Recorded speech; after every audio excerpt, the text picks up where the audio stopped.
పిన్నిగారు జల్లి గారు, పిన్నిగారు జల్లి గారు, ఏంటమ్మాయి మళ్ళీ ఏం కత్తో వచ్చావు? ఏం జరగడం ఏంటి? మీ అబ్బాయి నన్ను కొట్టేశాడు.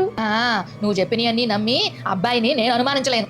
నా మాట నమ్మకపోతే నమ్మకపోయారు. చూడండి నా జంప ఎలా కందిపోయిందో. ఇదిగో ఏమయ్యో, ఇదిగో రా ఇటు, పిన్నిగారు జల్లి గారు పిలుస్తున్నారు. ఏంటి ఏంటబ్బాయి ఏంటి అమ్మాయిని పట్టుకొని అంతలా కొట్టేశావు? నేనేం ఊరికనే కొట్టలేదు పిన్ని గారు చెల్లి గారు, మీ అమ్మాయి కొట్టమంటేనే కొట్టా. ఏంటి అమ్మాయే కొట్టమందా? Flash back. నోరు ముయ్యవే ముష్టి మోహన్ దాన. 3వ అంతస్తులో ఉన్నాను కాబట్టి నా ఇష్టం వచ్చిన ఇసురు కొడతానే కిందకి. నువ్వు పోతా ఉండి నీ నెత్తి మీద పడితే నన్నేం చేయమంటావే? నేను లేనప్పుడు నా ఇంటికి వచ్చి నా ఇంటి మీద పోట్లాటేసుకున్నావంట. రావే దమ్ముంటే ఇప్పుడు రా, నీ సంగతి ఏంటో చూస్తా. ఈసారి నువ్వు వెళ్తున్నావని చూసి మరి నెత్తినేసి కొడతానే. సన్నాసిదాన, నన్నే పోట్లాడతావే, నన్నే అంటావే నువ్వు. నీ సంగతి ఎలా కాదు. ఈసారి వేడి వేడి గంజి పోస్తాను, నువ్వు వెళ్తున్నావని చూసి మరి పోస్తానే. ఏం చేసుకుంటావు చేసుకోవే.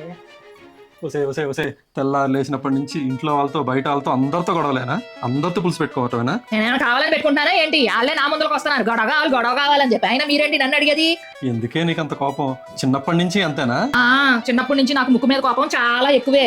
అయినా ఊరుకుంటారా ఏంటి? నా కోపం వచ్చినప్పుడల్లా మా అమ్మ నాన్న ఆ చెంప ఈ చెంప ఆ దవడ ఈ దవడ వాయించి వదిలిపెట్టేవాళ్ళు. అంతే, నా కోపం అంతా చల్లారిపోయేది. మళ్ళీ కోపం రావాలన్న భయం వేసేసేది నాకు. మరి అలాగే ఉండొచ్చు కదా కోపం లేకుండా. వాళ్ళంటే వాయించేసేవాళ్ళు కాబట్టి భయపడిపోయాను. అందరూ మీ అంత సౌమ్యంగా ఉంటారేంటి? మీరేం అనరు కాబట్టి నా కోపం అలాగే ఉండిపోయింది. అయితే దీని దవడ దడేలు అనిపిస్తే గానీ దీని కోపం తగ్గదన్నమాట. అయినా మీరేంటి నేను ఎవరితో తిడతంటే దాని ఒకళ్ళు తప్పుచుకున్నారు ఏంటి? సంగతి ఏంటేంటి?